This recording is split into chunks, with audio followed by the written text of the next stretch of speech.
The truth is, some stories don't begin with a memory. They begin with a question that no one is ready to answer. And in that moment, standing in the middle of a quiet town square in Oregon, with the smell of cinnamon and warm sugar drifting through the air, that question changed everything. Because here's what most people don't realize. According to a study from the American Psychological Association, unresolved emotional relationships are one of the strongest triggers for long-term stress responses, even more than financial pressure in some cases.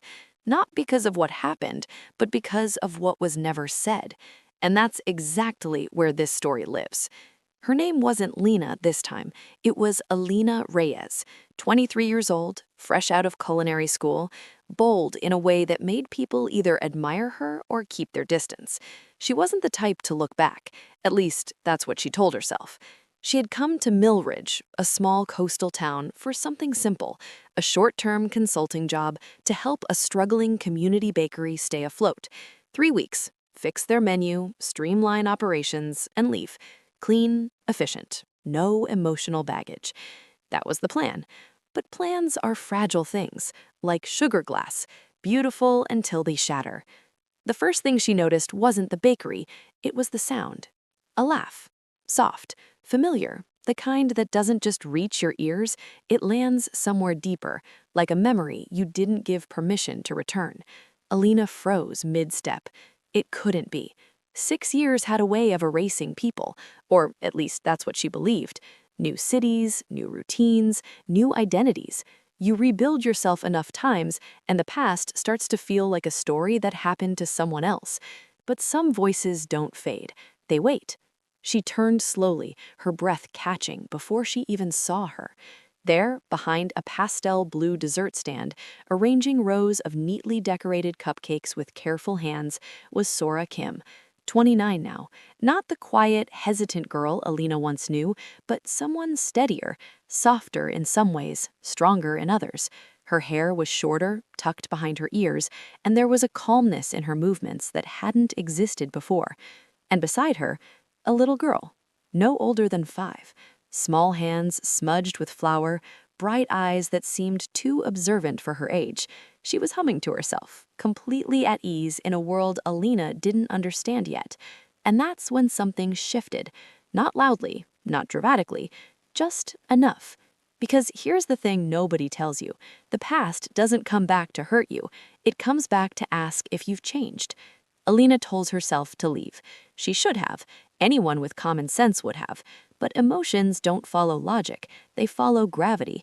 And right now, everything in her was pulling her forward, step by step, until Sora looked up, and just like that, 6 years collapsed into a single breath. There's a specific kind of silence that happens when two people share unfinished history. It's not empty, it's full of everything that didn't get closure. Sora's expression didn't break immediately. It lingered somewhere between disbelief and recognition, like her mind was catching up to what her heart already knew. And then her hand slipped. A cupcake fell, frosting smearing softly against the wooden counter. Alina. It wasn't loud. It didn't need to be. Names carry weight when they've been buried that long. The little girl looked up instantly. Children notice everything, especially what adults try to hide. She studied Alina with that open, unfiltered curiosity only kids have, tilting her head slightly as if trying to solve a puzzle. "You look important," she said, completely serious. "Are you famous?" And just like that, the tension cracked.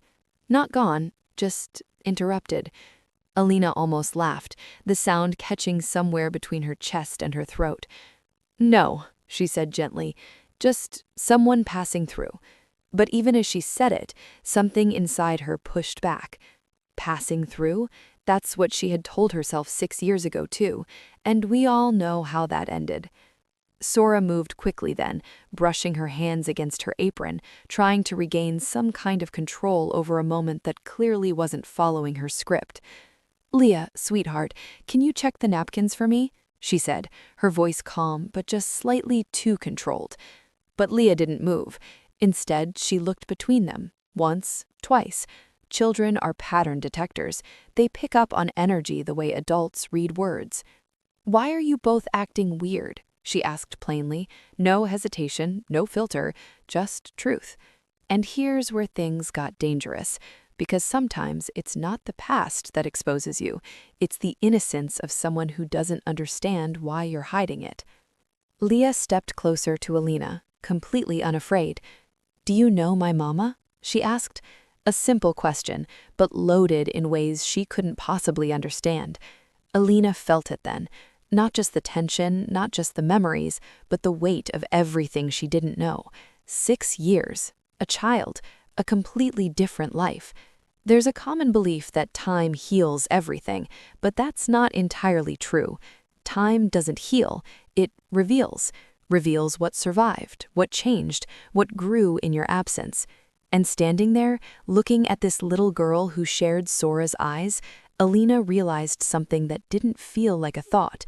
It felt like a crack in reality, a quiet, unsettling possibility. Because the math didn't quite add up, and yet it did. Leah smiled suddenly, as if she'd just figured it out. "Oh," she said, clapping her hands lightly, "are you my mama's girlfriend?" The world didn't stop, but it shifted, subtly, completely, like a door opening that no one was ready to walk through. Some conversations don't break you all at once. They unfold slowly, like a thread being pulled, until everything you thought was secure starts to loosen. And standing there, with flower dust floating in the air and a child watching too closely, that thread finally began to unravel. "Leah, no, she's not," Sora said quickly, her voice tight, almost rehearsed. "But she could be," Leah jumped in without hesitation, as if she'd already decided this was a problem worth solving. "Mama doesn't date anyone, and you made her face do that thing again." Alina blinked. "What thing?" Leah squinted, concentrating hard, then made an exaggerated expression, her little eyebrows lifting just slightly, lips pressed together like she was holding on to a feeling she didn't fully understand. "That thing," she said proudly, "like when you're happy, but also kind of hurt." It was so precise it almost felt like a mirror being held up without warning. Sora closed her eyes for a second. Just a second. But it was enough. "Leah, sweetheart, can you grab some napkins from the box behind the stand?" "But I'm talking to your maybe girlfriend." "She's not my girlfriend," Sora said, more firmly this time. "We just knew each other a long time ago." There it was again, that careful distance, words chosen like stepping stones across a river that was still very much there underneath. Leah's shoulders dropped just a little. "Oh." Then, almost instantly, she recovered. Kids always do. "But you can be friends again, right?" she asked. "Nana says it's never too late to fix things with people you love." The word love didn't land softly. It settled, heavy, lingering longer than it should. Alina felt it in her chest before she could even process it. Sora's grandmother, of course. Some people don't just give advice, they plant it, and it grows long after they're gone from the conversation. "She's still around?" Alina asked quietly. Sora nodded. "Very much. Still telling people what they should do with their lives, still making more food than anyone can eat." For a brief second, something softened between them, a memory passing through without resistance. Leah lit up immediately. "You should come on Sunday. Nana makes dumplings and soup and this sweet rice thing, and Mama never invites anyone." "Leah." "What? It's true. You always say you're too busy." "Napkins," Sora said quickly, pointing this time. Leah sighed in dramatic defeat, but skipped off anyway, her footsteps light, unaware of the space she'd just left behind.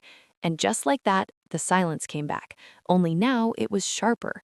Sora turned, her composure slipping just enough to show the edges underneath. "Alina, I'm sorry. She doesn't understand." "She doesn't have to," Alina said softly. "She's incredible." That part wasn't hard to admit. Sora's expression flickered, something warm passing through before it disappeared again behind something more guarded. "Thank you." A pause. Then the question that had been building, unavoidable now. "How old is she?" Sora hesitated. "Not long, but long enough." "5." 5. There are moments when your brain does the math before your heart is ready, and when it does, it doesn't ask permission. Alina felt it land like a quiet shock. Not loud, not explosive, just undeniable. "Sora." "Don't," she said immediately. Not angry, just firm. "Not here." And that was it, a boundary drawn without explanation. Leah came back just then, holding a small stack of napkins like she'd completed an important mission. "I got them." She handed one to Alina, too, smiling like nothing in the world was complicated. Kids do that. They step into emotional chaos and somehow still offer something simple. "So, are you staying?" Leah asked casually. "We're making costumes this week. Mama's really good at drawing. She says I can be anything, even something that doesn't exist yet." There was something about the way she said that, even something that doesn't exist yet. It lingered. "I don't know," Alina admitted. "Well, we're here every Saturday," Leah said confidently, "and Mama makes the best desserts, better than anywhere." Alina glanced at Sora, who was already helping a customer, her smile back in place, practiced but slightly fragile if you looked closely. "I believe that," Alina said. And she did, because some things don't change, they just take different shapes. As the customer walked away, the moment stretched again. This was it, the exit, the clean break. She could leave now and protect whatever was left of her carefully constructed life. But then Leah leaned closer, lowering her voice like she was sharing something important. "Are you going to hurt my mama again?"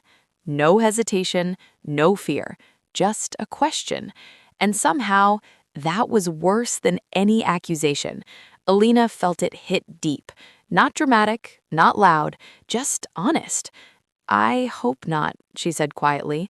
But hope is a fragile thing when it's built on unfinished stories. Because the truth is, seeing Sora again didn't just bring back memories. It reopened something. Something that had never really closed. That night, sleep didn't come easily. Every time Alina closed her eyes, she saw pieces of the day replaying in fragments.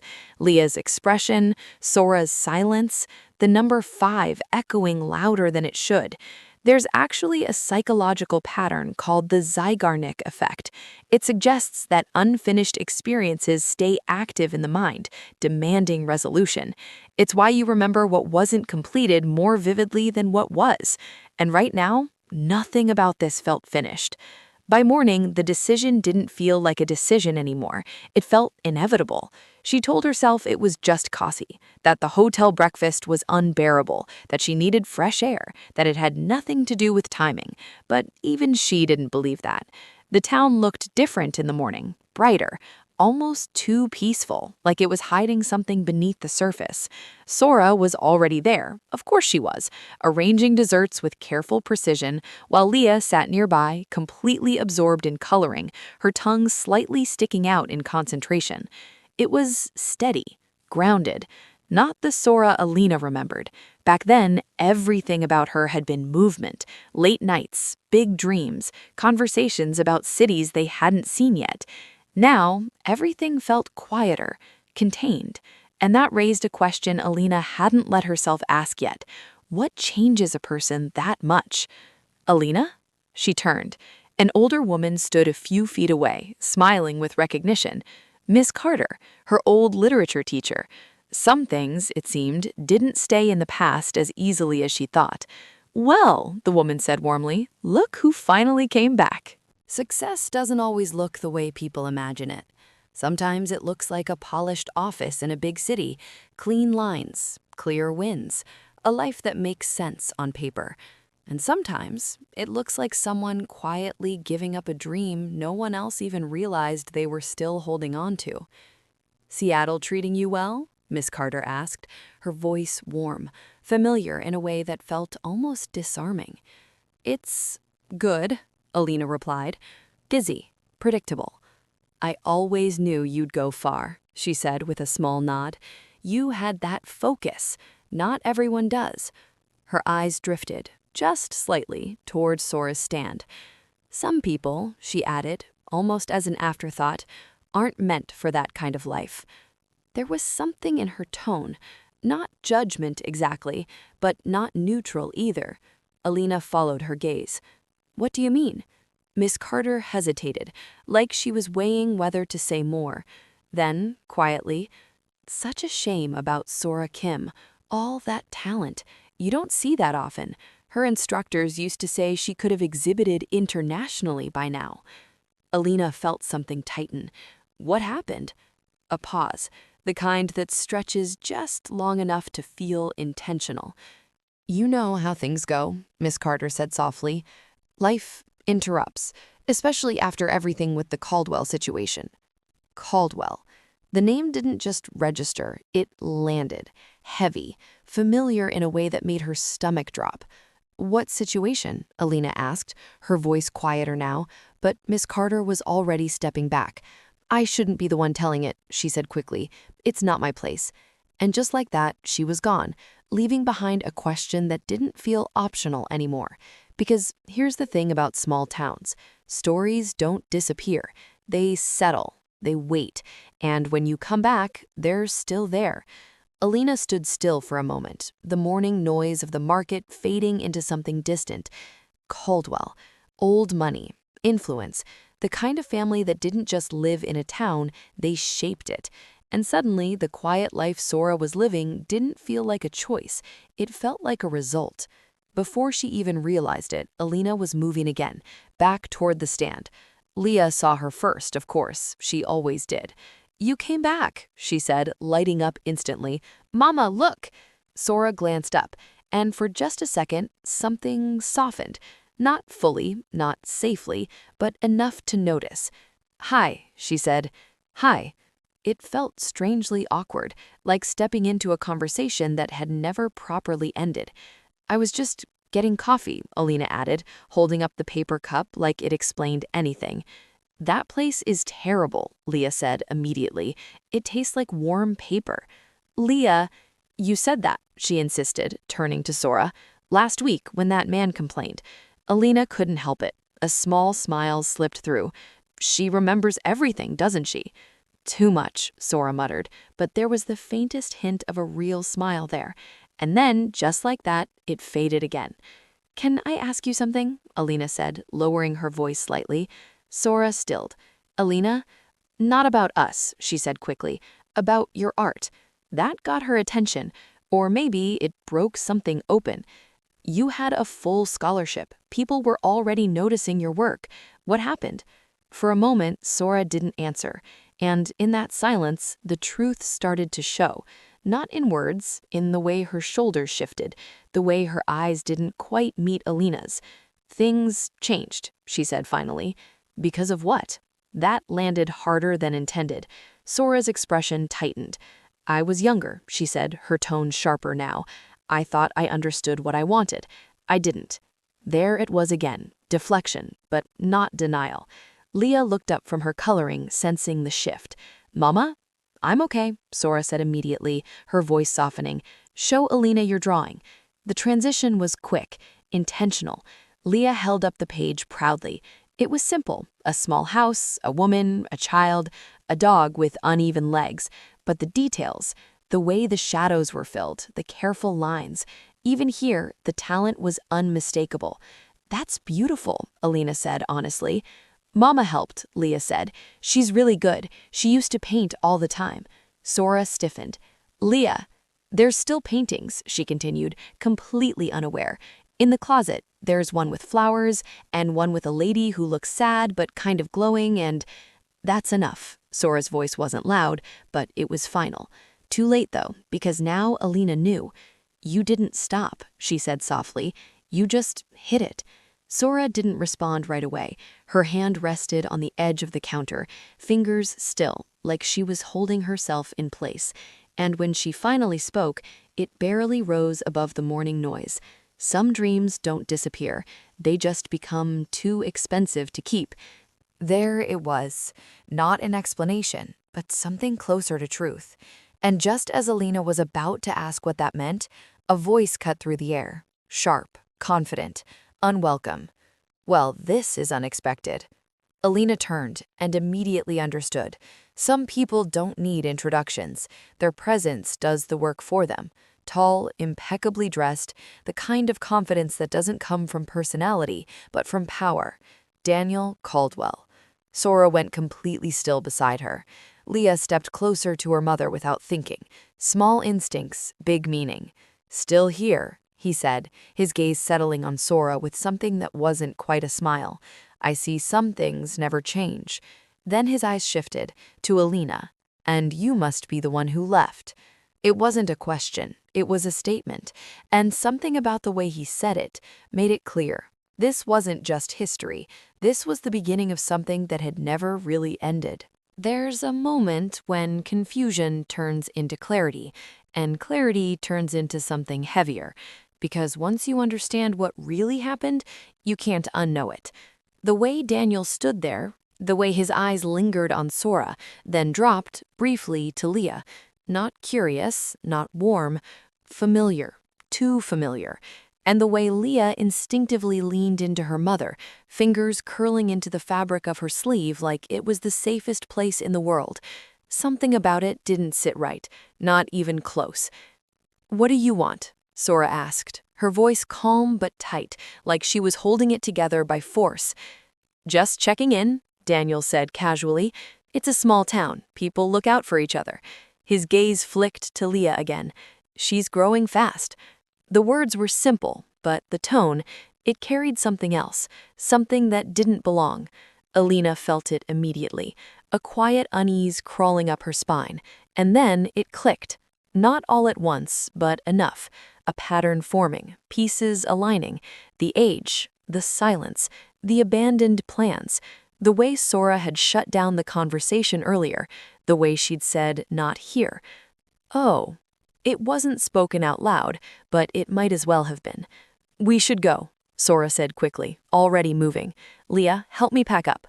"But we just started." "Now, sweetheart." That was new. Urgency. Daniel just watched, that same controlled expression never quite leaving his face. "Take care, Sora," he said. "We'll talk soon." Soon. The word lingered like a promise no one wanted, and then he walked away, just like that, like nothing had happened, but everything had. Alina stood there, her thoughts catching up all at once. "Sora." "Don't," she said immediately, not looking at her. "Please." But this wasn't something that could be pushed aside anymore. Not after that. Not after what it clearly meant. "That's Leah's father, isn't it?" Silence. Sora's hands stopped moving. Leah was still nearby, humming softly as she stacked napkins, completely unaware that her world had just shifted in ways she couldn't see yet. "Sora," Alina said again, softer this time, "tell me." A long pause. Then finally, yes, barely above a whisper, but it landed louder than anything else that had been said all day. "And that's why you need to stay away," she added quietly. "From me, from her." There it was. Not anger, not blame. A boundary built out of fear. And maybe protection. Alina should have listened. She knew that. Anyone would have. Leave. Go back to the life that made sense. Finish the job. Forget this ever reopened. But some things don't let you walk away that easily, especially when they start to matter again. By the next afternoon, she found herself somewhere she had no real reason to be, parked across the street from an elementary school, watching. Not proud of it, not logical, just there. Children poured out in waves of color and noise, laughter echoing through the air in that effortless way only kids can manage. And then Leah, backpack slightly too big, talking animatedly to another kid, her hands moving like she needed them to keep up with her thoughts. Completely at ease, completely untouched by everything surrounding her. For a second, it almost made everything feel normal, until Sora's car pulled up. Leah ran to it instantly, her entire face lighting up in a way that couldn't be faked. And Sora? Sora smiled. A real one, not guarded, not careful, just present. It hit harder than expected, because that version of her, that was the one Alina remembered, the one she lost. Alina was about to leave. She should have, but then Leah turned, spotted her, and just like that, "Alina!" Too late. Sora looked over. Their eyes met again, but this time there was no distance to hide behind, just confusion, and something else, concern. Leah was already running over. Are you picking someone up too? She asked, pressing closer. Do you have kids? Are they in my class? Alina shook her head, caught off guard by the rapid-fire questions. No, I was just driving. Past a school? Sora asked, raising an eyebrow slightly. Fair point. I was exploring, Alina said, knowing it sounded weak the second it left her mouth. Leah, of course, didn't question it. Oh, we can show you around, she said excitedly. There's a park and a library and… Leah, Sora said gently, she probably has things to do. I don't, Alina said before she could stop herself. Sora looked at her, really looked at her this time, like she was trying to understand what Alina was doing and maybe why. But Leah didn't wait. Can we show her the park, please? And just like that, the decision was made, not by logic, by a 5-year-old with too much hope in her voice. A little while later, they were sitting on a worn park bench. Leah was on the playground, completely focused on crossing the monkey bars like it was the most important mission of her life. She's incredible, Alina said quietly. She is, Sora replied. No hesitation, no walls, just truth. There's something about watching someone love their child that strips away everything else. It shows you who they really are. And right now, Sora looked like someone who had built her entire world around that little girl, even if it meant letting everything else go. Even though, Alina started, then stopped, Sora glanced at her. Even though what? Alina exhaled slowly. Even though it changed everything. Sora didn't answer right away. She just watched Leah, her expression soft but distant, like she was looking at two different timelines at once. You don't understand, she said finally. Then help me. A pause. Then Sora leaned back slightly, running her hand through her hair. A familiar gesture, one that hadn't changed. I was 23, final year, everything was lined up. Opportunities, travel, work I actually cared about. And then Sora's jaw tightened just slightly. And then Daniel happened. There was no hesitation in her voice this time. No softness, just truth. Some truths don't arrive gently. They don't ease their way into a conversation or wait for the right moment. They just show up. And once they do, everything else has to rearrange around them. Sora didn't look at Alina when she started talking. Her eyes stayed fixed on Leah, who was now attempting the slide again, laughing like the world had never been complicated. I was working evenings, she said quietly, at a private club outside town, just temporary. I needed the money. Alina didn't interrupt. Sometimes the most important thing you can do is just listen. He was already known there, Sora continued, confident, well-connected, the kind of person people assume is safe because everyone else treats him like he is. There was no emotion in her voice now, just facts, and somehow that made it heavier. At first he was kind, or at least he knew how to appear that way. He talked about opportunities, about people I could meet, said he believed in my work. Alina felt her chest tighten. And you trusted him. A small pause. I wanted to, Sora said. That distinction mattered, more than most people realize. After one of the events, she went on, he offered to drive me home. I'd had a drink, maybe more than I should have. I wasn't thinking clearly. Her fingers curled slightly against the bench. But I got in the car. Alina's jaw tightened. Sora, I said yes, she added quickly, not clearly, not confidently, but I didn't say no. There it was, the sentence so many people misunderstand. And here's the truth, something researchers have been trying to communicate for years. A study published in the Journal of Interpersonal Violence found that in situations involving pressure or impaired judgment, over 60% of individuals later question their own consent, even when the responsibility was never truly theirs. Because confusion doesn't equal agreement, but guilt has a way of convincing you it does. That doesn't make it your fault, Alina said, her voice steady now. Sora let out a quiet breath. Maybe not, she said. but it didn't feel that simple at the time. The slide creaked as Leah went down again, her laughter cutting through the weight of the conversation like sunlight through clouds.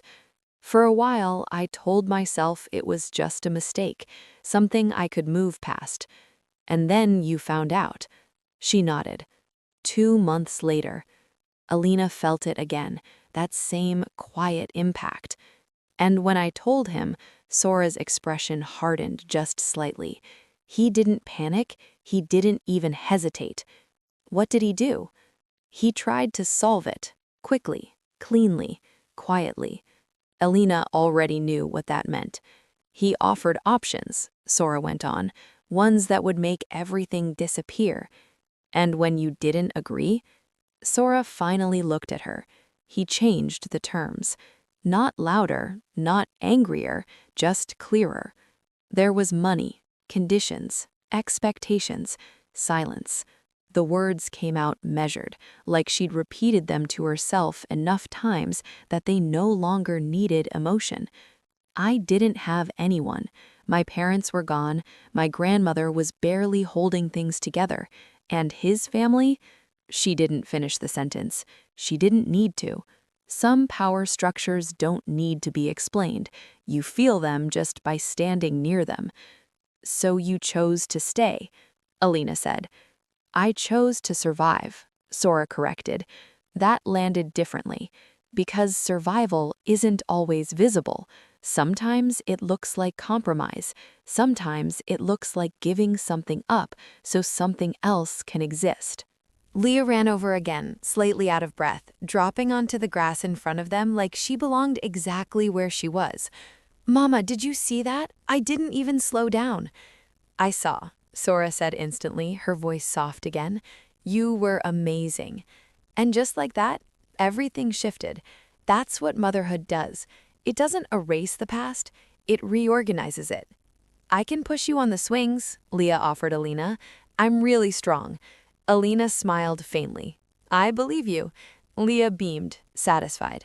Then, without warning, can we get ice cream? Sora checked the time. A reflex, a routine. Not today, sweetheart. We're running late. But what if she leaves? Leah asked, glancing at Alina. What if she doesn't come back? The question hung there. Simple, direct, honest. Alina and Sora both felt it. Because here's the uncomfortable truth. Most people don't get second chances. Not real ones, not the kind where you can actually do something different. A Harvard study on life satisfaction once found that people regret inaction nearly twice as much as action over time. Not because action always works out, but because not trying leaves a permanent question mark. What if? Alina exhaled slowly. I might stay a little longer, she said. The words surprised even her. Sora's head turned immediately. Alina. I have some flexibility, she added, quieter now. It wasn't entirely untrue, but it wasn't the whole truth either. Leah's reaction was instant. Really? She said, practically bouncing. Then we can show you everything. The library, the river, the place where Mama used to draw. I don't draw anymore, Sora said quickly. But you could, Leah insisted. You still have everything. There was that word again. Still. Still there, still waiting, still possible. Sora didn't respond, because sometimes the hardest thing isn't losing a dream. It's realizing it never fully left you. And Sunday dinner, Leah added suddenly. You have to come. Nana makes too much food and she likes new people. Alina started, but Sora was already shaking her head slightly, her expression tightening again. She's busy, she said. She has a life outside this town. A boundary, a reminder, maybe even a warning. And this was the moment where everything could have stayed simple. Alina could have agreed, could have smiled, made an excuse, walked away before things got deeper. But instead, Sunday sounds nice, she said, quietly but clearly. And just like that, another line was crossed. Because sometimes the biggest decisions don't feel big when you make them. They feel small, almost harmless, until you realize later they changed everything. Some dinners don't feel like meals. They feel like crossroads, like everything that's been avoided, buried, or left unsaid has finally decided it's time. The house smelled exactly the same. Warm broth, fresh dough, a hint of ginger in the air, and somehow that made it worse, because memory doesn't just live in your mind, it lives in places, in routines, in the way someone sets a table without thinking. "I made your favorite," Sora's grandmother said with a soft smile, placing another dish down like it was the most natural thing in the world. After everything, she remembered. That kind of detail doesn't come from habit, it comes from care. Leah was moving around happily, completely in her element, talking about school, about a friend who traded snacks at lunch, about a teacher who made animal voices during story time. Normal things, simple things, the kind of things that make you forget, for just a second, how complicated everything else is. Alina sat across from Sora, who hadn't really looked at her since they arrived, just small glances, quick ones, then away again. Avoidance has a rhythm, and once you notice it, you can't unsee it. "So," her grandmother said, settling into her seat, "I hear you built quite a career." Alina nodded slightly. "Something like that. You help people solve problems, yes?" "Sometimes." "That's enough," she said firmly. "The world always needs more of that." Then, almost casually, she added, "Although some people are very skilled at creating their own problems." Sora didn't look up. "Grandma." "What?" she replied calmly. "I didn't say anything untrue." Leah glanced between them, curious. "What kind of problems?" "Grown-up ones," her grandmother said gently. "Nothing you need to carry." But curiosity doesn't switch off that easily. Like when Mama gets quiet and looks at those pictures, Sora froze. Just for a second, but it was enough. "What pictures?" her grandmother asked, her tone shifting slightly. "The ones under her bed," Leah said, completely unaware of the weight of what she was saying. "There's a lot of them. Some have Alina in them. Mama looks sad when she sees them." Silence. Not the peaceful kind, the kind that fills the room too quickly. Alina felt it immediately, that quiet impact. Because here's something people don't talk about enough. Holding on to memories isn't weakness, it's unfinished emotion. According to a study from the University of Southampton, people who keep physical reminders of past relationships often report stronger emotional attachment even years later, especially when there was no clear closure. And right now, that truth was sitting at the table with them. Bobby leaned back slightly, that same smug, controlled air surrounding him. "Not exactly," he said, voice smooth as silk but edged with steel. "I'm stating reality. You've already seen what happens when people upset the balance in Melbrook. You've seen what happens when certain truths come out." I didn't move, didn't blink. "You mean Emma?" He smiled faintly, as if amused by my naivety. "Yes, and Maya, and yes, you too. You two have been dancing around 6 years of careful planning. And now, well, here you are, back in town. Close. Too close. People get hurt when those lines are crossed." "I'm not here to hurt anyone," I said steadily. "I came back for work, for closure, and to see Maya and Emma, nothing more." "Closure," he echoed, a shadow passing over his features. "Funny word. You think coming back, seeing her, seeing the child, doesn't destabilize everything? That it won't tempt Maya to do what? Love again? She's capable of her own choices." "Of course she is," Bobby said smoothly, leaning forward, clasping his hands. "But choices have consequences, Lena, even those made with the best intentions." I swallowed, heart hammering.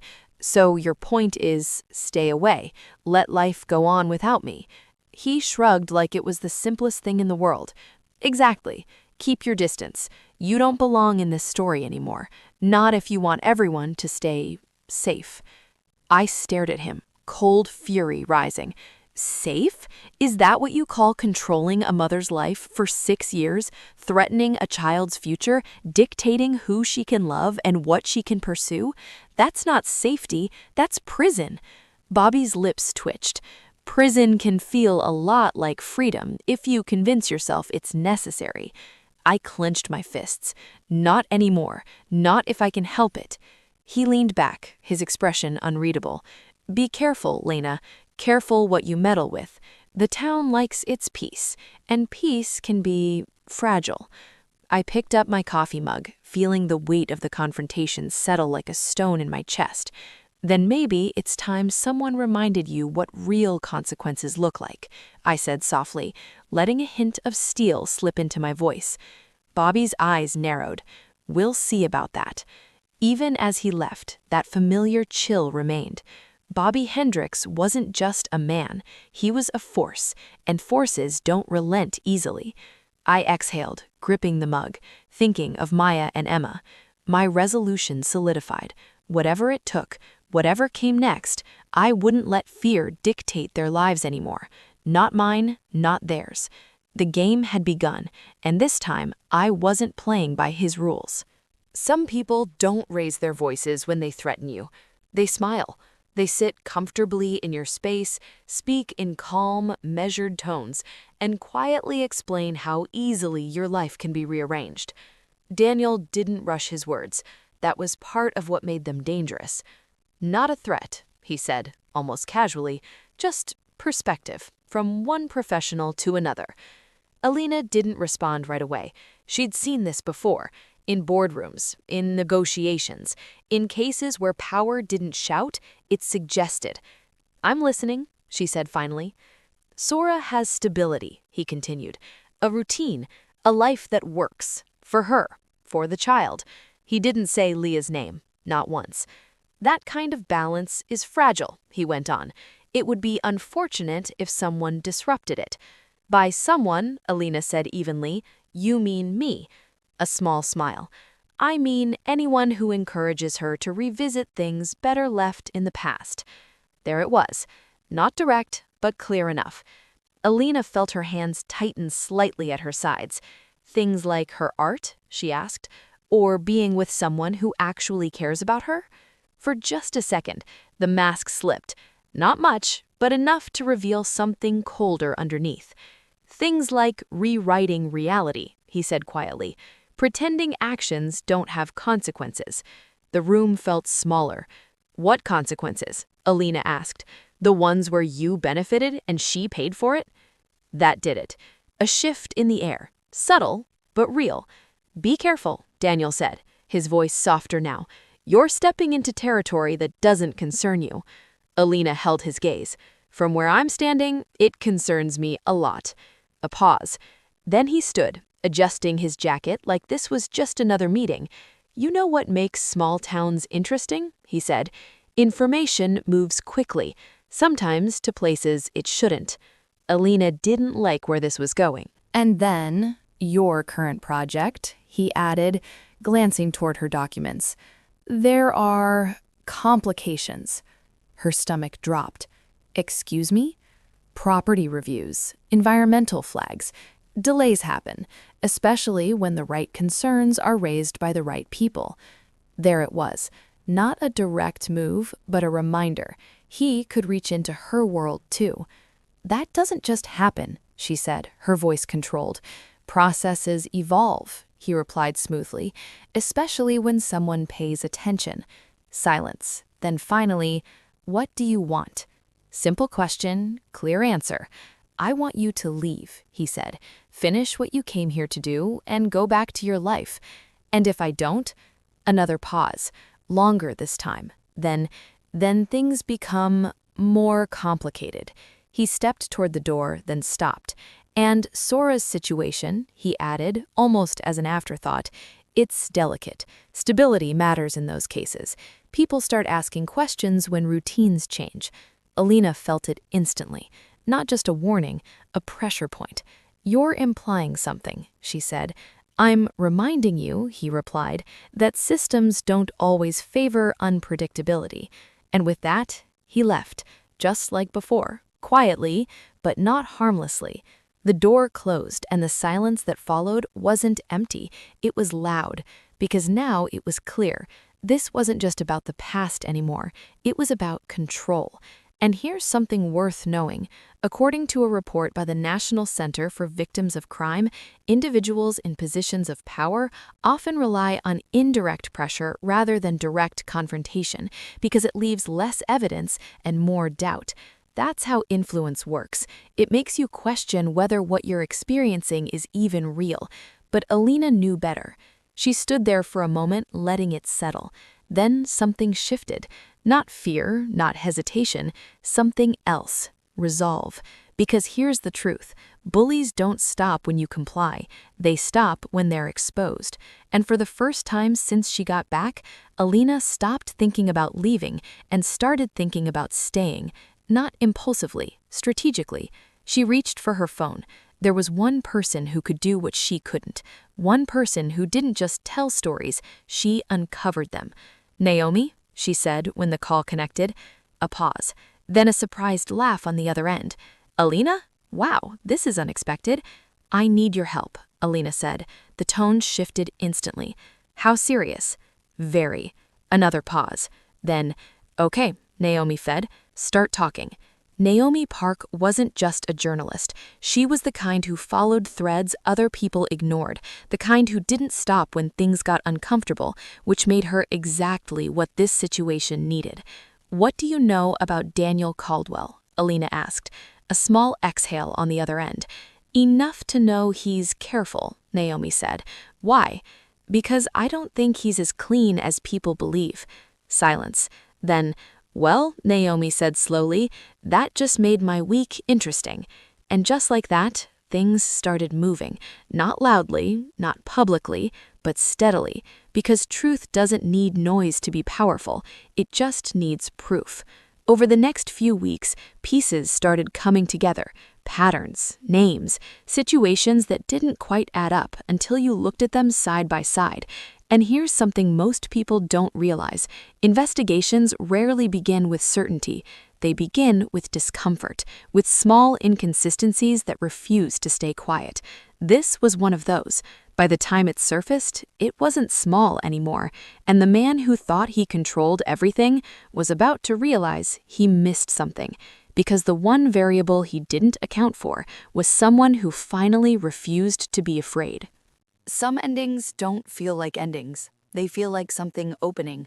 Not loudly, not all at once, just a quiet shift where fear starts to lose its grip and something braver takes its place. The message came through while the kettle was still steaming on the stove. Sora glanced at her phone, and whatever she saw made the color drain from her face. Alina noticed immediately. "What is it?" A pause. Then, carefully, "His legal team wants to meet. They're offering more support, financially, in exchange for a new agreement." Leah looked up from the table, her coloring pencil paused midair. "What kind of agreement?" Sora hesitated, then softened her voice. "One where adults promise not to talk about certain things." Leah frowned. "Like secrets?" "Something like that." Leah thought about it for a second, then said, "But Nana says secrets are only okay if they make people happy, like surprises." Silence followed that, because sometimes the simplest logic cuts the deepest. Sora stared at her phone again, not scared this time, just done. "What are you going to say?" Alina asked quietly. For a long moment, Sora didn't move. Then she picked up her phone, typed something, and pressed send. Deliberate, final. "I told them no," she said. Alina blinked. "Just like that?" "I'm finished," Sora replied, "with being careful, with shrinking my life to make someone else comfortable." Her voice didn't shake. That was new. "I spent years thinking I was protecting something," she continued, "but all I did was teach myself to live smaller." She looked at Leah then, really looked, and she deserves more than that. Leah smiled, unaware she had just been the center of that decision. "What does that mean?" Alina asked softly. Sora exhaled. "It means I don't know exactly what happens next," she said, "but I know I don't want to keep living the way I have been." A pause. Then, "I never stopped loving you." It wasn't dramatic, it wasn't loud, it was honest, and that made it land harder. Alina felt something settle in her chest. Not confusion, not hesitation, clarity. "I didn't stop either," she admitted. Across the table, Leah perked up instantly. Are you talking about being together? She asked, completely direct. Sora let out a small laugh, shaking her head. We're talking, she said. Good, Leah replied, satisfied, because I already planned it. She held up her drawing, 3 figures under a wide, uneven rainbow, 2 taller ones, one small in the middle. That's us, she said proudly. We're a team. And here's the thing, sometimes the future doesn't arrive through planning. It shows up through moments like that, unfiltered, uncomplicated, true. Sora's eyes filled slightly, but this time she didn't hide it. It's not that simple, she said gently. Why not? Leah asked. No fear, no doubt, just curiosity. You care about each other, she continued, and you both care about me. That sounds like a team. Alina smiled softly. She is not wrong. Sora looked at her, really looked. You're sure about this? She asked. Because this isn't easy. This isn't predictable. Alina shook her head slightly. It doesn't have to be, she said. 6 years ago, I thought success meant something very specific. A title, a path, a plan. She paused.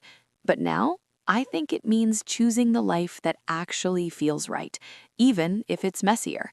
There's actually research from Cornell University showing that people, over time, value meaningful relationships more than career milestones when reflecting on life satisfaction. Not because careers don't matter, but because connection is what gives everything else context. And standing there, that truth felt real. I can build a career anywhere, Alina continued, but this doesn't exist everywhere. Sora's voice softened. You'd stay? I'd choose you, Alina said simply. No big speech, no conditions, just truth. Leah clapped her hands like something had officially been decided. So we're doing this? She asked. Like, for real? Sora let out a small breath, then smiled. For real.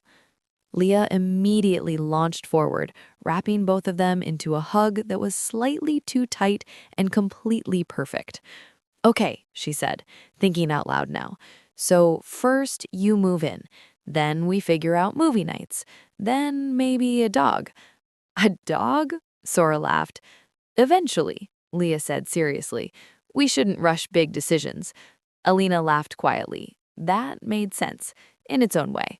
And school plays? Leah added. And games? You have to come to those. I wouldn't miss them, Alina said. That part was easy. Leah leaned back, studying them both with surprising seriousness. And maybe one day a big party, she said, like the one my friend had when her moms got married. Sora and Alina exchanged a look. Not awkward, not rushed, just open. Maybe, Sora said softly, when it feels right. Alina nodded. It will. From the doorway, a familiar voice broke in. I brought soup, Sora's grandmother announced, stepping inside with the same quiet confidence she always had. She looked at the 3 of them, paused, then smiled in a way that said she understood more than anyone had said out loud. Well, she said, setting the dish down, it's about time. No drama, no questions, just acceptance. And maybe that's what made it feel complete, because after everything, the silence, the fear, the years spent apart, it didn't end with a grand moment. It ended with something quieter, a choice, to stop being afraid, to tell the truth, to try again. And sometimes that's more powerful than any perfect ending. Some choices don't feel like sacrifices. They feel like coming home. Naomi's voice came through the phone with barely contained excitement. Have you seen the headlines?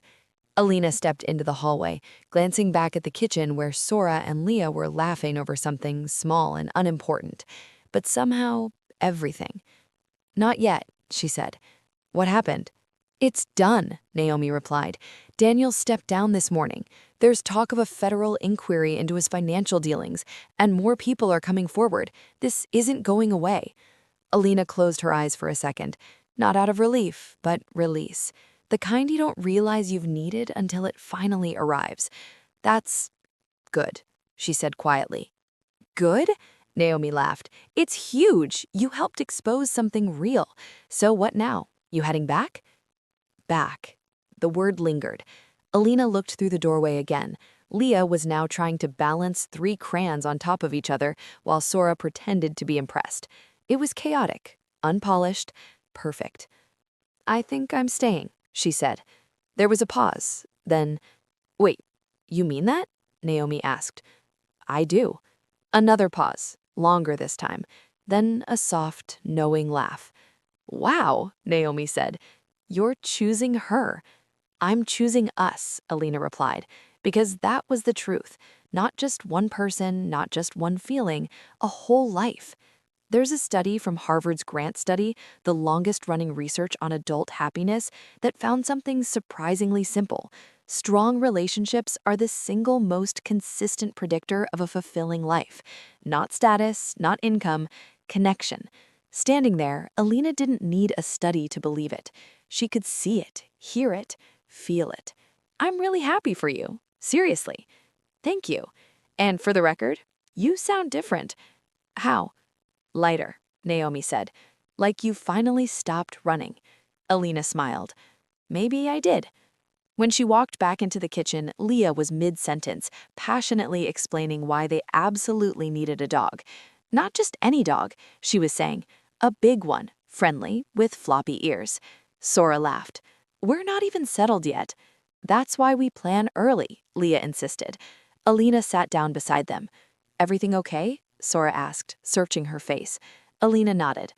"Everything's exactly how it should be."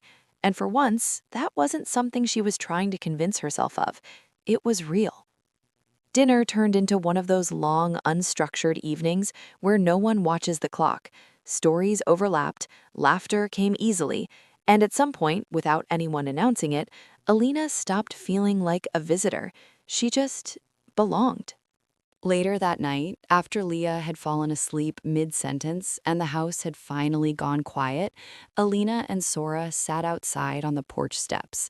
The air was still, the kind of stillness that lets thoughts settle. "Are you sure?" Sora asked softly. There was no pressure in the question, just care. Alina turned toward her. "I spent years building a life that looked right," she said. "Everything checked the boxes, but it never felt complete." She paused. "Do you know what that's like?" Sora gave a small, knowing smile. "I think I do." Alina let out a breath. "But this," she continued, gesturing toward the quiet house behind them, "this feels real. Not perfect, not easy, but real." There's a common misconception that happiness comes after everything is figured out, after the plan works, after the timing is right. But more often, it shows up in the middle of uncertainty, when you decide something matters enough to choose anyway. "I don't want perfect," Alina said. "I want this." Sora studied her for a moment, then leaned closer. "Good," she whispered, "because I don't want to do this alone anymore."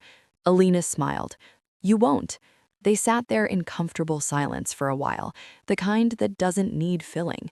Then Sora laughed softly. "She's already planning everything, you know." "Leah?" "Every detail," she said. "Future, holidays, probably our entire schedule." Alina chuckled. "Let her, she's surprisingly good at it." Another quiet moment passed. Then Sora said it. "I love you." Simple, uncomplicated, true. Alina didn't hesitate. "I love you too." No fear, no second guessing, just certainty. And here's the thing, 6 years ago, losing each other felt like the end of something important. But looking back now, it was just a pause in a story that wasn't finished yet. Because sometimes what feels like an ending is just life clearing space for something better to grow. From inside the house, a soft voice drifted out.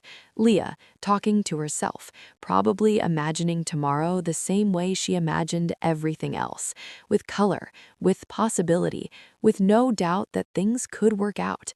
Alina leaned back slightly, looking up at the sky, not thinking about leaving, not wondering what comes next, just being there. And for the first time in a long time, that was enough. If you've ever had to choose between what looks right and what feels right, you already know this isn't an easy decision.